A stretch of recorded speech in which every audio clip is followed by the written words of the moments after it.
సభ్యులు కూడా ఉండొచ్చు, అరెస్ట్ అవుతారేమో, మీరే అవుతారేమో అన్నప్పుడు మాకు కూడా అదే ఏమో లాగానే ఉంటుంది. మేబీ అన్ని విషయాలు బయటకు వస్తే జగన్మోహన్ రెడ్డి గారు కూడా అరెస్ట్ అవుతారు. ఓకే, అరుణ గారు ఏంటి మిథున్ రెడ్డి గారితో ఇదేమీ ఆగేదా లేదు, డైరెక్ట్గా జగన్మోహన్ రెడ్డి గారికి లింక్స్ అన్ని వెళ్తున్నాయని చెప్పారు. భారతీ గారి పేరు ఇప్పుడు మళ్ళీ కొత్తగా వస్తున్నది. అసలు పార్టీ పగ్గాలు ఎవరికి అప్పు చెప్పాలా అన్న ఆలోచనలు కూడా చేస్తున్నారని, అసలు ఏది నిజమో ఏది అబద్ధమో అర్థం కాని పరిస్థితి అయిపోయింది ఆంధ్రప్రదేశ్ రాజకీయాల్లోని. సార్, ప్యానల్ పెద్దలకి, మీకు వీక్షకులకి నమస్కారం సార్.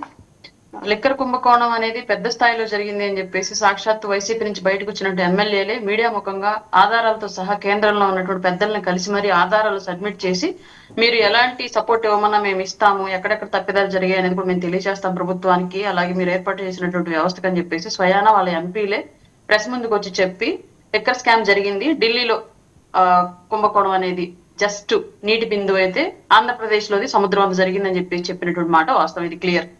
దీనికి సంబంధించి ఆల్రెడీ ప్రభుత్వం సిట్ను ఏర్పాటు చేసి దాని మీద ఆల్రెడీ దర్యాప్తు కొనసాగుతున్నటువంటి విషయం ఇది క్లియర్. అందులో ఇన్వాల్వ్ అయి ఉన్నటువంటి ఒక్కొక్క నాయకుడు విచారణకి అటెండ్ అవుతున్నటువంటి విషయం ఇది క్లియర్. అందులో భాగంగానే మిథున్ రెడ్డి గారు కూడా అంటే కింది స్థాయి నుంచి ఒక్కొక్కరు స్టెప్ బై స్టెప్ చివరి నాయకత్వం వరకు కూడా వస్తూ ఉంది సిట్ విచారణ అనేది. అందులో భాగంగానే మిథున్ రెడ్డి గారు కూడా విచారణకు వెళ్లారు. బెయిల్ కి ట్రై చేసినప్పటికీ కూడా కోర్టు నిరాకరించినటువంటి విషయం కూడా మనకు తెలుసు.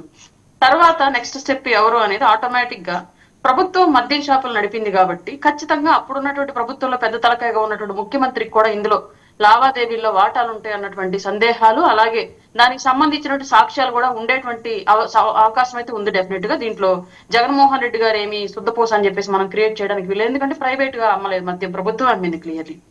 రెండవది, డిజిటల్ పేమెంట్ ని కూడా క్యాన్సిల్ చేసింది కూడా ప్రభుత్వమే. అలాగే భారతీ రెడ్డి గారి పేరుని ఇవాళ అంటున్నారు. సహజంగా ఏంటి అంటే తాడేపల్లి ప్యాలెస్ కి వెళ్లేటువంటి రాజకీయ వ్యవహారాలు ఏవైనా సరే భారతీ రెడ్డి గారు కూడా కనిపించుకుని మాట్లాడతారు అనేది గతంలో మనం విన్నాం కొన్ని సందర్భాల్లో. ఈ లిక్కర్ స్కామ్ కు సంబంధించి ఆర్థిక లావాదేవీల్లో ఆవిడ కూడా ఏమైనా ఉన్నారేమో, అది మనం జస్ట్ ఇప్పటి వరకు అది ఊహలుగానే ఉన్నాయి.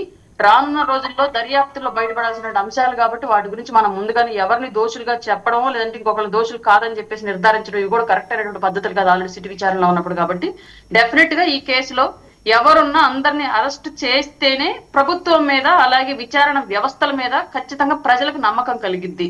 లేదంటే దీంట్లో కూడా తప్పుదారులు పట్టి ఎగ్జామిషన్లు ఉన్నాయంటే మాత్రం ఖచ్చితంగా వ్యవస్థల మీద ప్రజలకు నమ్మకం పోయింది. అంటే డబ్బు ఉన్న వాళ్ళకి ఒకలాగా, డబ్బు లేని వాళ్ళకి ఒకలాగా న్యాయ వ్యవస్థలు పనిచేస్తాయి అన్నటువంటి ఎప్పటి నుంచో ఉన్నటువంటి నాడు నుండి ఇంకా కొనసాగించినట్లుగా అయిపోద్ది కూటమి ప్రభుత్వం మీద కూడా. సార్, అంటే మీకేమైనా అనుమానాలు ఉన్నాయా కూటమి నుంచే వాళ్ళకి హెల్ప్ దొరుకుతుంది అని? హెల్ప్ దొరుకుతుందని సమస్య కాదు సార్. ఇక్కడ ప్రభుత్వము అలాగే వ్యవస్థలు కలిసి చేసేటువంటి ఈ సిస్టమ్ లో వ్యవస్థలకి ఖచ్చితంగా ఫ్రీ హ్యాండ్ ఇచ్చి తప్పు చేసిన వాళ్ళకి శిక్ష పడేలాగా సపోర్ట్ ఇవ్వాల్సిన బాధ్యత ప్రభుత్వం మీద ఉండిద్ది.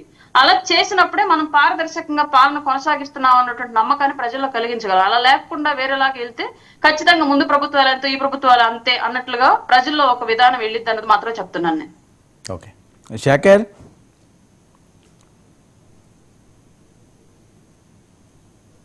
వినిపిస్తుందా? ప్లీజ్ ఒక్కసారి వెంకటేష్ గారిని మాట్లాడుతాం సార్, చిన్న కాల్ వచ్చింది, మాట్లాడుతున్నాం please. Right, okay. Venkatesh garu, very good evening. Very good evening అండి. ఏంటండి జగన్మోహన్ రెడ్డి గారు ఆగస్టులో అరెస్ట్ కాబోతున్నారట, ఏదో సెంటిమెంట్లు అని చెప్పి జరుగుతున్న ప్రచారం, గవర్నర్ దగ్గరికి భేటీకి కూడా ఏదో కీలకమైన అంశాలు మాట్లాడుకున్నారట, భారతీ రెడ్డి గారి వైపు కూడా వెళ్తున్నాయట ఈ రూట్స్ అన్నీ కూడాని, ఆమెను కూడా అరెస్ట్ చేసే అవకాశం ఉంటుంది, పార్టీ పగ్గాలు అవినాష్ రెడ్డికి అప్పచెప్పబోతున్నారట, వీళ్ళు రాజీనామాలు చేయబోతున్నారట. ఏం జరుగుతుంది ఆంధ్రప్రదేశ్లో? లిక్కర్ స్కామ్ అంత సీరియస్గా ఉందా? వాళ్ళ ఏమీ లేదు అంటారు, పారదర్శకంగా చేసేవంటారు, కానీ వస్తున్న వార్తలు అయితే